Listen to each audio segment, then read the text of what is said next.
Bom dia, queridos irmãos. Sejam todos bem-vindos ao devocional da Ala Vicente Pires. Esse devocional está sendo dirigido por mim, Cleiton Barros, primeiro conselheiro da Ala, e presidido pelo bispo Orlando Souza. Teremos hoje, como primeira oração, a irmã Sara Veras. Logo após a oração, teremos 3 discursantes. O primeiro discursante será a Vitória Bonfim, seguido dela a irmã Jaqueline Gontijo, e eu terei o privilégio de falar algumas palavras para vocês como terceiro orador. E a última oração será oferecida pelo irmão Dario Silva.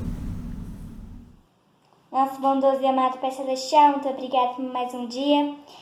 Que o Senhor possa nos abençoar e que nós somos gratos por mais um dia de devocional e que possa dar tudo certo, que nós podemos aprender e sentir o Espírito. Que o Senhor possa abençoar todos nós e que podemos continuar tendo uma semana boa. Eu deixo a oração em nome de Jesus Cristo. Amém. Bom, o tema do meu discurso é a diversidade. Nós, como membros da igreja, nós sempre estamos aprendendo que a diversidade, ela sempre está presente no nosso dia a dia e na nossa vida, né? E a diversidade, ela é uma etapa essencial do plano do Pai Celestial, do que Ele colocou aqui pra gente na Terra, para que a gente possa crescer e nos desenvolver muito mais do que nós éramos antes. E existem 2 tipos de diversidade. Esse é a diversidade que a gente adquire através de alguma consequência de algo que a gente errado que a gente fez, ou a que é natural. A que já era para acontecer e tá ali, então a gente precisa enfrentar. O modo como a gente enfrenta nossas diversidades, como nós olhamos para elas é muito importante, porque é a partir dessa forma como nós a olhamos que é a forma como nós vamos a enfrentar. E dependendo do modo como que a gente escolha, a gente pode crescer ou não, ou a gente pode se deixar ser engolido pelas dificuldades e acabar perdendo o rumo da coisa. E uma das coisas mais importantes quando a gente está passando por uma dificuldade, por uma adversidade, como por exemplo nós estamos passando agora por conta de toda a pandemia, e uma das coisas mais importantes é a gente confiar no Pai Celestial e lembrar de que Jesus Cristo, ele fez o processo de expiação para que Ele pudesse nos entender, para que a gente pudesse ter uma segunda chance. Então, todas as coisas que nós passamos, todas as dores que nós sentimos, todos os momentos em que nós choramos, em que nós achamos que não existe ninguém que entenda, Jesus Cristo, Ele nos entende. E o Pai Celestial também. Então, uma das coisas mais importantes é a gente poder confiar, a gente olhar pra eles, voltar nosso olhar a eles e confiar que vai ficar tudo bem, né? E que eles vão nos ajudar a achar uma saída. Então, manter a fé em todos esses momentos que são super difíceis é muito importante para que a gente não possa decair e acabar entrando numa rede de que seja muito difícil de sair. E em Doutrina e Convênios 121, o versículo 7 e 8 fala: Meu filho, passa dia com tua alma, tua adversidade e tuas aflições não durarão mais que um momento. Então, se suportares bem, Deus te exaltará no alto, triunfará sobre todos os teus inimigos.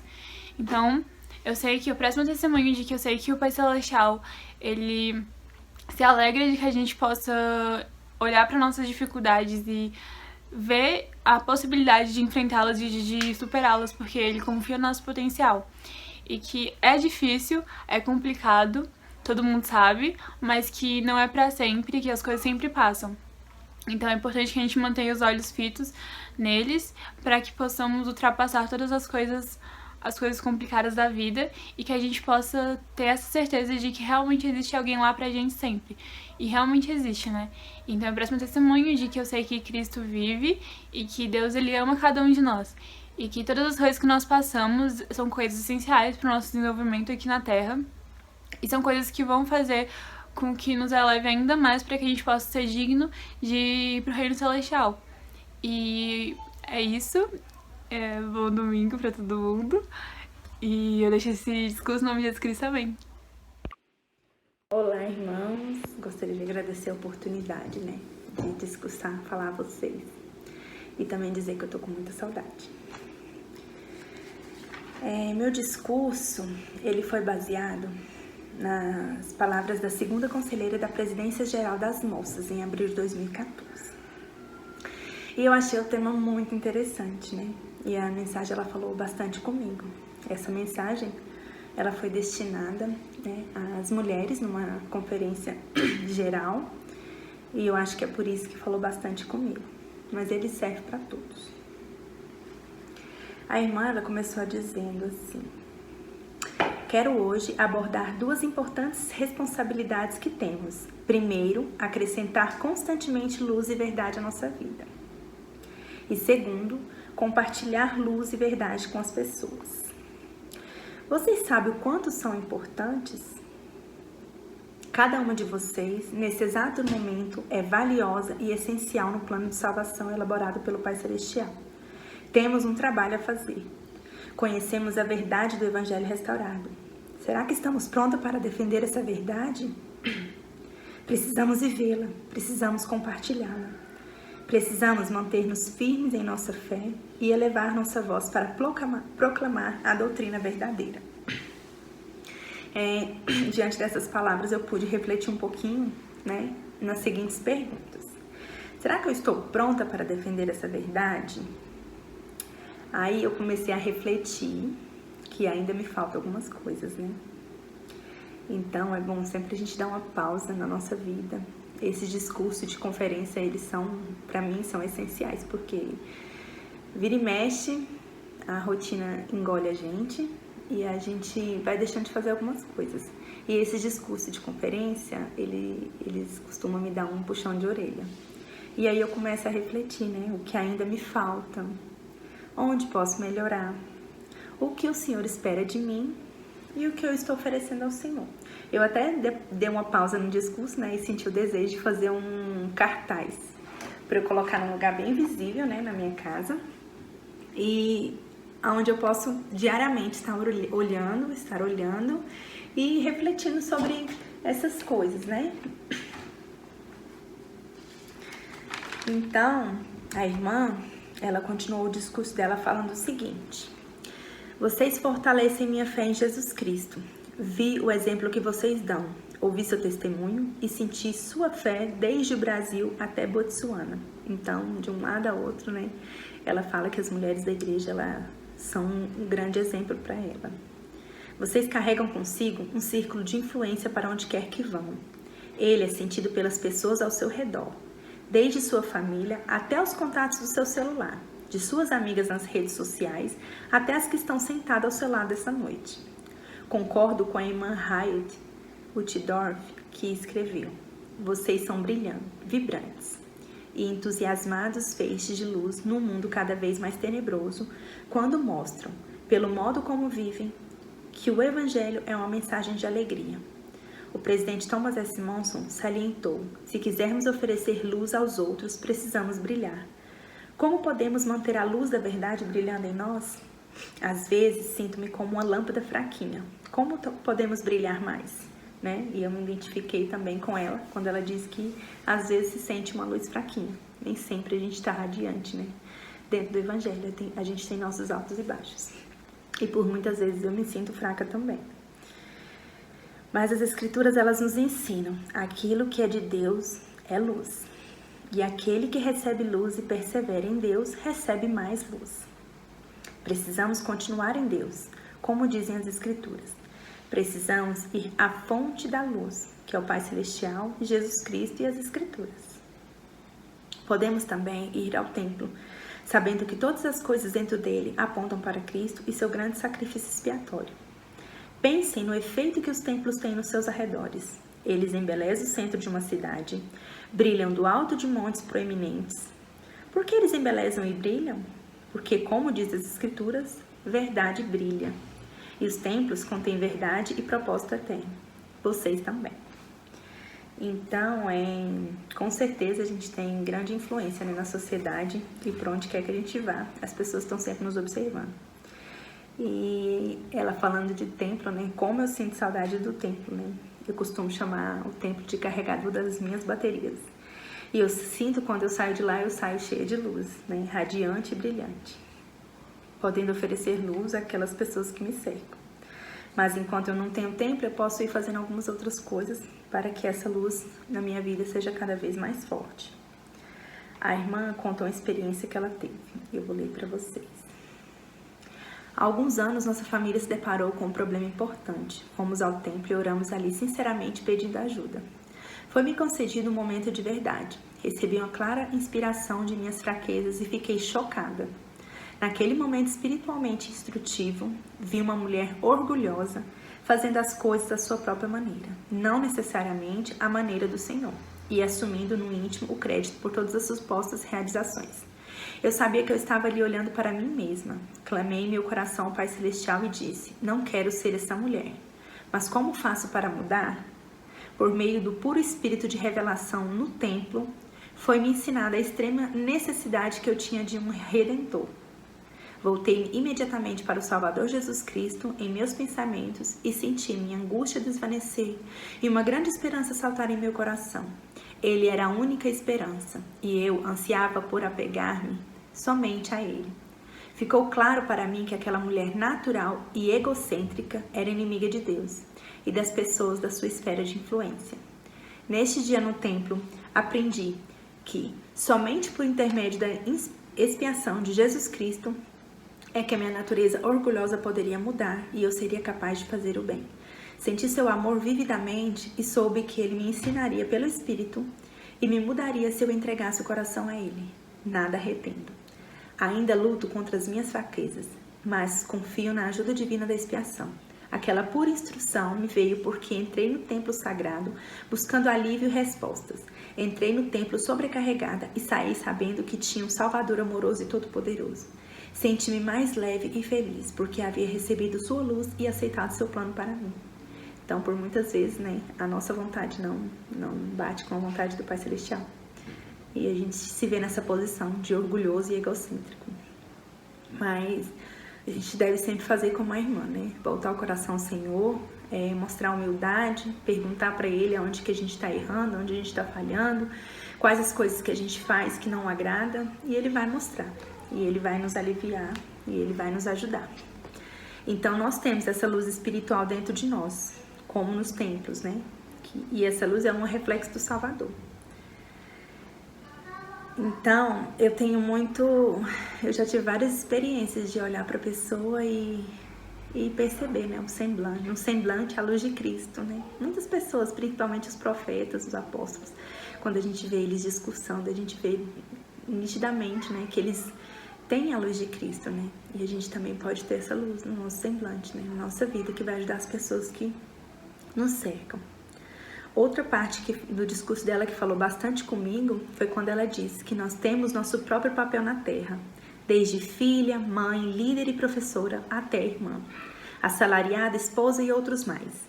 Cada um deles é influente, cada papel terá poder moral se refletirmos as verdades do Evangelho e os convênios do tempo em nossa vida. O elder Todd Christofferson disse: em todos os cantos, uma mãe pode exercer uma influência que nenhuma outra pessoa e nenhum relacionamento pode igualar. Então, essa parte do discurso falou muito comigo, Porque eu tenho minhas questões como mãe, as nossas preocupações. E isso me deixa bastante intrigada às vezes, Como eu devo agir, Quando os filhos cometem algum erro, eu sempre procuro em mim aonde foi que eu errei. Mas aqui vem falando quais são as coisas que eu posso fazer para poder ajudar meus filhos. E ela vem falando também que meus dias eram repletos de coisas pouco interessantes, como dobrar roupa lavada, ler livros infantis e juntar as panelas para o jantar. Às vezes, no porto do nosso lar, não vemos que por meio de ações simples e constantes, que inclui a oração em família, o estudo das escrituras em família, a noite familiar, grandes coisas são realizadas. Então, por muitas vezes a gente deixa a rotina nos engolir, Eu mesma, eu posso perceber que por muitas vezes eu deixo as coisas do dia a dia, que eu acredito que sejam importantes, tomar o lugar de outras coisas que são realmente importantes, Então, esse discurso ele me ajudou bastante. E ele pôde me mostrar que aonde eu estou errando, aonde eu estou falhando, em que eu posso melhorar, o que o Senhor espera de mim. E a irmã, ela finalizou o discurso falando o seguinte: Embora não façamos o cego ver no mesmo modo que o Salvador, podemos prestar testemunho do plano de salvação às pessoas espiritualmente cegas. Podemos abrir-lhe os olhos do entendimento para a necessidade do poder do sacerdócio em convênios sagrados. Não levantamos pessoas entre os mortos como os fez o Salvador, mas podemos abençoar os mortos encontrando os nomes deles para o trabalho no templo. Depois vamos realmente levantá-los da prisão espiritual e oferecer-lhes o caminho da vida eterna. Então é isso que o Senhor requer de nós, né? Que possamos estender nossas mãos às pessoas que precisam de nós. Eu sou muito grata pela oportunidade, né, de ler e poder refletir nesse discurso e poder refletir sobre as minhas atitudes também. E eu gostaria de prestar meu testemunho, que eu sei que Jesus Cristo vive e que Ele é a luz da nossa vida. E eu deixo esse discurso e esse testemunho em nome de Jesus Cristo. Amém. Boa tarde, queridos irmãos. É um prazer, um privilégio poder direcionar algumas palavras aqui para vocês hoje, nesse domingo, né? Um devocional que a Ala está se esforçando para poder fazer semanalmente. Reconhecer também aqui de público, é importante o esforço que o irmão Marlos está fazendo, se reinventando aí na pandemia para poder aprender e desenvolver novos talentos. É ele que está por trás de toda essa tecnologia aí, de unir os vídeos e colocar no YouTube para a gente poder assistir e desfrutar de um doce espírito de muita orientação dos nossos líderes. O bispo pediu para que eu pudesse desenvolver um assunto que é muito familiar. Eu vou falar um pouquinho sobre autossuficiência. Então, como a grande maioria da ala sabe, eu trabalho para a igreja e trabalho com esse assunto diariamente.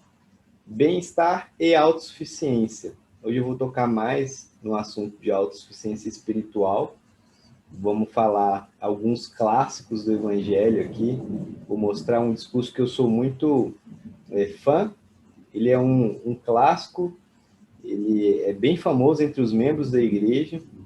E a gente vai discutir um pouquinho, trazer um pouquinho do Espírito nas palavras de um profeta que proferiu. O nome do discurso é A Natureza Celestial da Autossuficiência.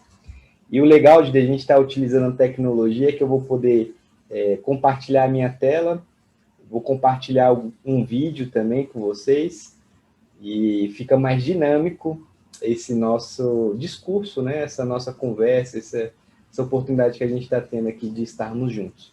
Então, como eu falei, eu vou compartilhar aqui para falar um pouquinho sobre esse tema, que foi levantado do presidente Mário de Romney, lá de 1897 a 1988 foi o período de vida. E ele proferiu esse discurso, A Natureza Celestial da Autossuficiência, em 1984. O discurso se inicia com uma história fantástica. E eu vou ler na íntegra aqui para vocês, porque no decorrer das minhas palavras eu vou usar bastante essa história. Então, fala sobre as gaivotas simplórias. Na vizinha cidade de San Agustine, milhares de gaivotas estão morrendo de fome, em meio à fartura. A pesca continua boa, mas as gaivotas não sabem mais pescar. Há gerações, elas dependeram dos barcos de pesca, de camarão, que lhes lançavam os refugos das redes. Agora, os barcos se foram. Os pescadores de camarão criaram um órgão assistencial para as gaivotas, e estas deixaram de preocupar-se em aprender a pescar, e tampouco ensinar os filhotes. Em vez disso, indicavam-lhes o caminho das redes de pesca. Agora, as gaivotas, esses pássaros livres, que são quase um símbolo da própria liberdade, estão morrendo de fome, porque se deixaram levar pela ilusão de receber algo em troca de nada. Sacrificaram sua independência a troco de esmolas. Então a gente vai falar um pouquinho, né, sobre essa história. Eu sou muito fã dessa história, e ela se reflete muito no que a gente encontra hoje no manual de instruções da liderança da igreja, quando define a autossuficiência. antes de vir trabalhar com autossuficiência, eu não tinha essa consciência que eu tenho hoje, porque é o meu trabalho, é diário, e constantemente eu venho evoluindo esse meu entendimento. E lá no Manual de Instruções diz que a autossuficiência é a capacidade, o compromisso e o esforço de satisfazer as próprias necessidades e daquelas pessoas que estão à sua volta. Então, se a gente é comprometido, esforçado, a nossa capacidade ela aumenta com qualquer coisa. Nesse exemplo que a gente acabou de ver, que as gaivotas elas pararam de ser esforçadas, de serem comprometidas, e a capacidade delas deixou de existir, de procurar alimento por si só. E aí a gente vê que é entrelaçado aí a autossuficiência para qualquer assunto. E aí puxando, né, para esse cunho espiritual, você ser independente espiritualmente, isso é, continuar acreditando em Jesus Cristo, nosso Salvador, independentemente das pessoas que estão à sua volta, dos seus parentes, esposo ou esposo, ou filho ou filha, você conseguir fortalecer o testemunho através do esforço, através do compromisso, a capacidade ela vai aumentar como consequência dessas duas ações que a gente toma. E aí, trazendo um pouquinho mais sobre essa autossuficiência espiritual, vou voltar aqui no discurso do presidente Mário de Romney. Ele fala o seguinte, sobre a autossuficiência espiritual. O desenvolvimento do caráter espiritual deveria ser nossa principal preocupação.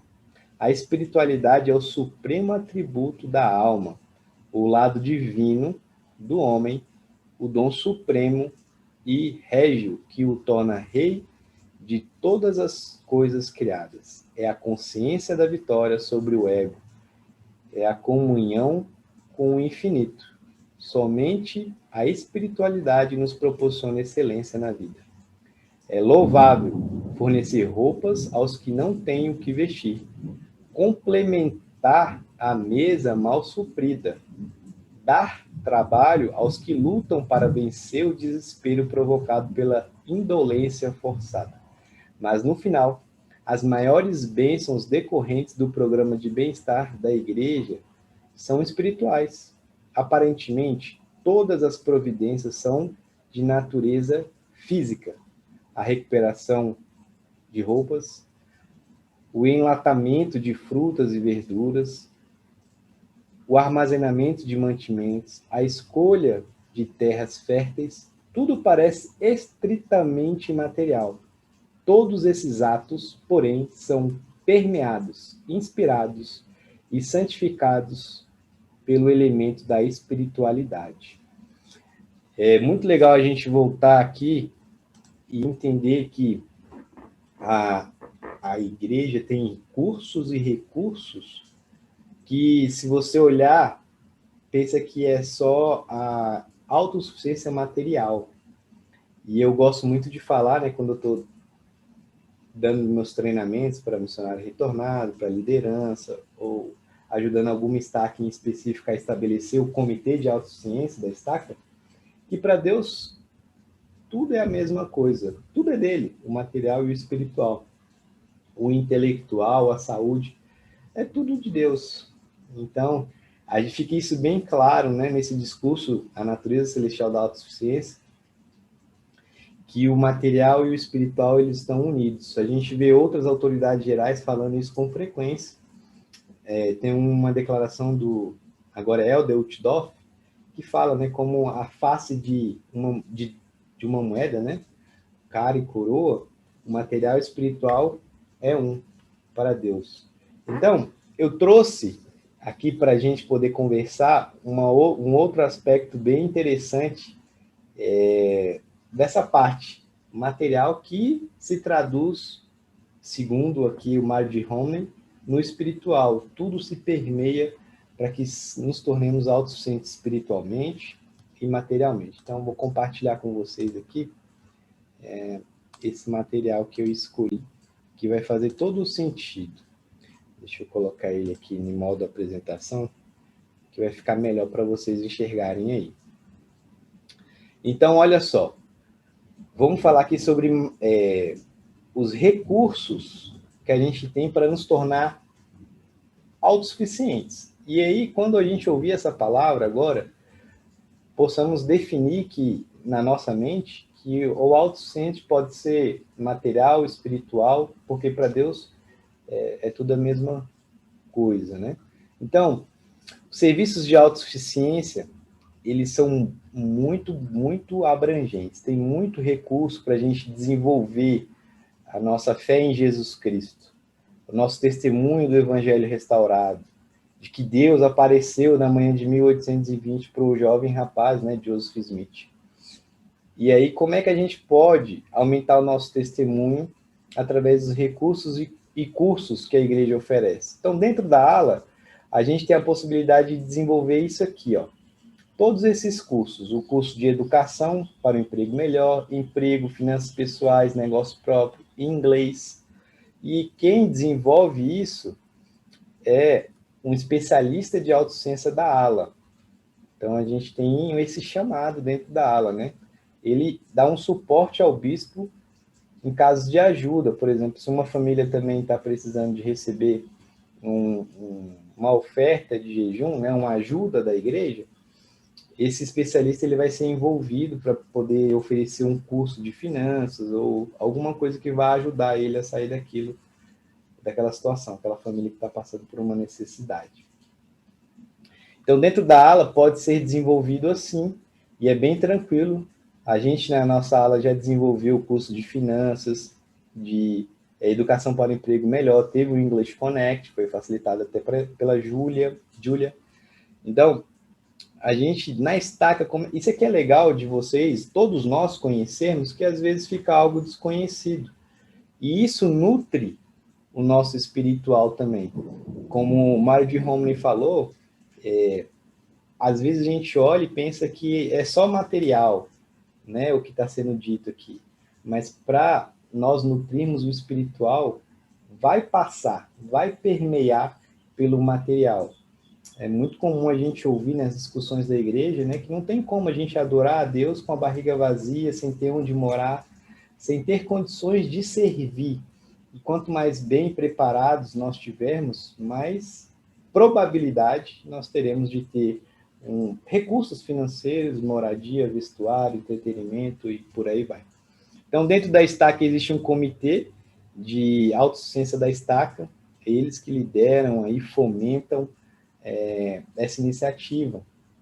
E é legal entender quem são essas pessoas. Um membro do Sumo Conselho, um bispo dos cinco bispos da estaca é o bispo encarregado. Na nossa estaca é o bispo Washington. O coordenador do CA, o presidente ou a presidente ou uma das conselheiras podem estar juntos aqui, trabalhando também. Então, esse comitê, eles fazem um planejamento, né, para que esses recursos funcionem dentro da ala da estaca, tá? E aí, na região, a gente tem acho que o mais famoso e mais conhecido é o Pathway, né? A BYU Path Worldwide. Muita gente se perguntava, né, quando é que a BYU vai estar no Brasil? Hoje já está. E aí a gente tem a possibilidade de fazer um curso superior de baixo custo, com alta flexibilidade, né, porque é todo online, e com um certificado internacional de uma das maiores instituições, né, de educação lá dos Estados Unidos. Então, é muito atrativo e bem competitivo quem obtém, né, as certificações e também o bacharelado por lá. E a gente tem o Fundo Perpétuo de Educação, que aqueles que não têm condições de poder pagar por um curso tecnólogo, técnico ou profissionalizante, que vai dar ali uma inserção no mercado de trabalho, tem essa possibilidade utilizando aí o fundo que a igreja nos oferece. Então, vai até R$30 mil para cursos de até 24 meses. E mais informações sobre isso é só procurar o site autossuficiência.org.br. Lá tem muito detalhe sobre todos esses recursos e cursos. Eu quero trazer aqui de uma maneira a unir, né, o material e o espiritual a essas informações, para poder a gente se fortalecer no que a igreja tem a nos oferecer. Então, eu separei uma parábola aqui, que é uma das minhas parábolas prediletas. É uma parábola que foi contada em um devocional mundial para jovens adultos solteiros, em 2015. E me marcou muito. Me marcou muito porque é bem lúdico, tem tudo a ver com a autossuficiência, com o poder da real intenção. E eu vou poder compartilhar com vocês aqui essa parábola. E depois eu vou fazer algumas perguntinhas. Vamos lá. Deixa eu tirar aqui. Então tá aqui, ó. Randall L. Reed. Eu gostaria de compartilhar uma parábola moderna que eu vou chamar de a parábola das laranjas. Enquanto a ouvem, ponderem o que essa história ensina a você sobre o poder da real intenção. Havia um jovem que tinha ambições de trabalhar para uma empresa porque ela pagava muito bem e tinha muito prestígio. Preparou o currículo e fez várias entrevistas. Acabou conseguindo um cargo de iniciante. Então ele voltou sua ambição para a sua próxima meta, uma promoção, um cargo de supervisor, que permitiria que ele tivesse mais prestígio e um salário melhor. Por isso, cumpriu as tarefas que recebeu. Chegou mais cedo algumas manhãs e ficou até mais tarde para que o chefe o visse dedicando longas horas. Após alguns 5 anos, surgiu uma vaga de supervisor. No entanto, para grande desapontamento do jovem, outro funcionário, que tinha entrado na empresa há apenas 6 meses, recebeu a promoção. O jovem ficou muito zangado e foi até seu chefe para lhe pedir explicações. O sábio chefe disse: "Antes que eu possa responder às suas perguntas, podia me fazer um favor?" "Sim, claro", respondeu o funcionário. "Você iria até o mercado e compraria algumas laranjas? Minha mulher precisa delas." O jovem concordou e foi até o mercado. Quando voltou, o chefe perguntou: "Que tipo de laranjas você comprou?" "Não sei", respondeu o jovem. "Você me disse apenas para comprar laranjas e essas frutas são laranjas. Aqui estão." "Quanto custaram?" perguntou o chefe. "Bem, não tenho certeza", foi a resposta. "Você me deu $30, aqui está o seu recibo e aqui está o troco." "Obrigado", disse o chefe. "Por favor, sente-se e preste muita atenção." Então o chefe chamou o empregado que recebeu a promoção e pediu que realizasse a mesma tarefa. O jovem concordou prontamente e foi até o mercado. Quando voltou, o chefe perguntou: "Que tipo de laranjas você comprou?" "Bem", ele respondeu, "o mercado tinha muitas variedades. Laranja Bahia, Valência, laranja lima, laranja pera, tangerinas e muitas outras. E eu não sabia qual comprar. Mas lembrei que o senhor dissera que sua esposa precisava de laranjas, então telefonei para ela. Ela me disse que daria uma festa e faria suco de laranja. Então eu perguntei ao quitandeiro qual daquelas laranjas produziria o melhor suco. Ele me disse que a laranja Valência era muito doce e suculenta, e foi essa que eu comprei. Eu existi em sua casa em meu caminho de volta para o escritório e sua esposa ficou muito agradecida. "Quanto elas custaram?" perguntou o chefe. Bom, esse foi outro problema. Eu não sabia quantas comprar. Então, de novo, eu telefonei para sua esposa e perguntei quantos convidados ela esperava. Ela disse que esperava 20. Então perguntei ao quitandeiro quantas laranjas seriam necessárias para fazer suco para 20 pessoas, e eram muitas. Então perguntei se ele poderia me dar um desconto se eu comprasse em grande quantidade, e ele me deu. Aquelas laranjas normalmente custam 75 centavos por unidade, mas eu paguei apenas 50. Aqui está o seu troco e o recibo. O chefe sorriu e disse: "Muito obrigado, pode ir." Ele olhou para o jovem que estivera observando. O jovem se levantou, deixou cair os ombros e disse: "Entendi o que o senhor quer dizer e saiu abatido do escritório. Fantástico, né? Pelo menos eu acho muito legal essa história. O poder da real intenção, o poder de podermos fazer o nosso melhor. Os dois fizeram. Os dois compraram laranja, cumpriram com a tarefa, com o que foi pedido para eles, né? E um deles não fez da maneira que era para ser feito, né? Assim, não era para ser feito, mas fez de uma maneira mais que entregou de coração em alma. Por que eu trouxe essa parábola para o nosso encontro de hoje, né? Para esse discurso, né? Para o devocional desse domingo? Porque hoje a gente tem muitas possibilidades. O Jesus Cristo, o Salvador, que a gente acredita, que a gente confia, que a gente tem um testemunho, estabeleceu o seu reino aqui na Terra. E a igreja da qual nós fazemos parte é o seu reino. E tem muitos recursos e cursos que podem mudar totalmente a direção, perspectiva de nossas vidas ao utilizarmos de real intenção com essas possibilidades. Eu sei que funciona. O Evangelho fez a diferença e faz a diferença na minha vida, na minha maneira de pensar, de me organizar.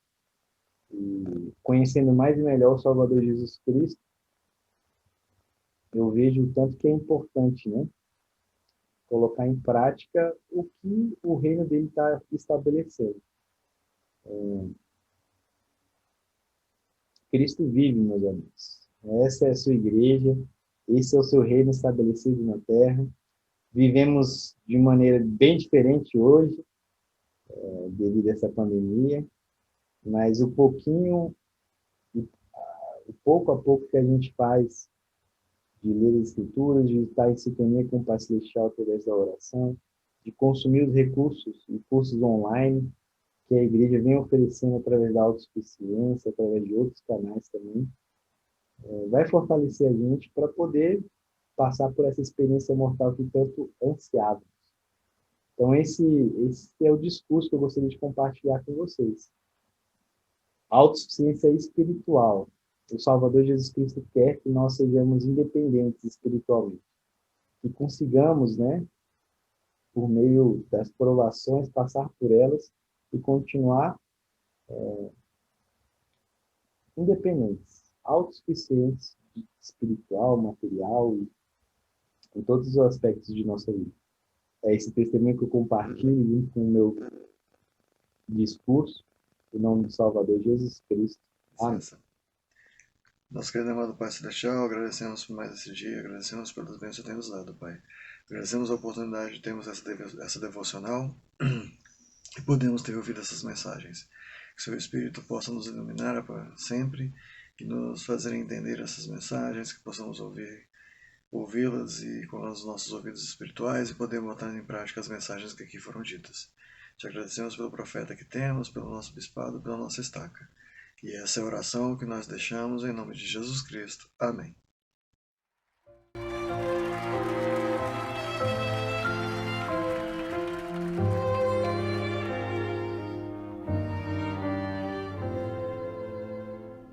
I have a family here on earth.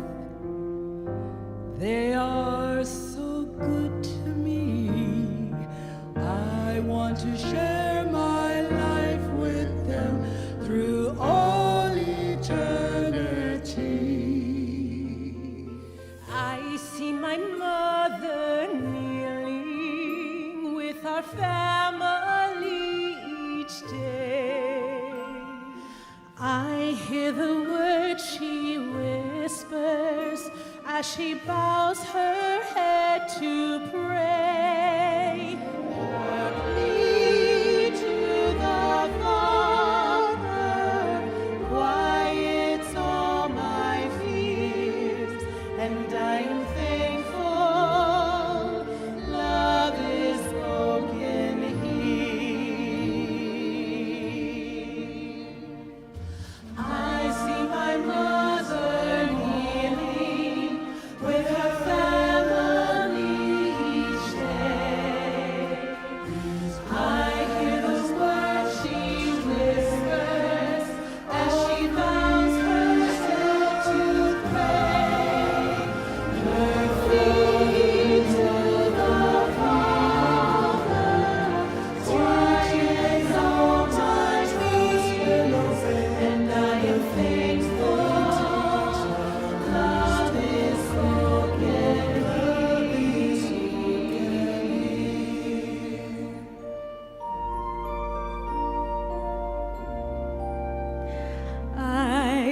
to see the temple. I'm going there someday to feel the Holy Spirit, to listen and to pray. For the temple is a house of God, a place of love and beauty. I'll prepare myself while I am young. This is my sacred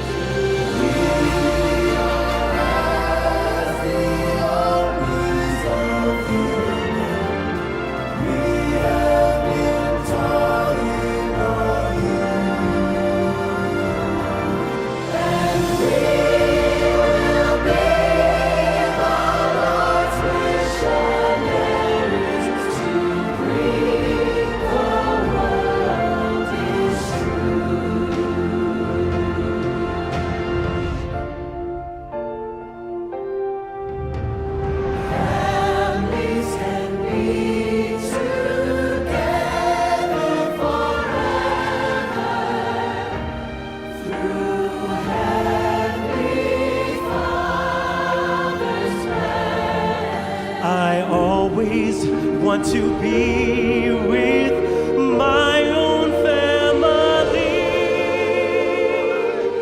and the Lord has shown me how I can. The Lord has shown me how I can. I am a child of God, a child of God.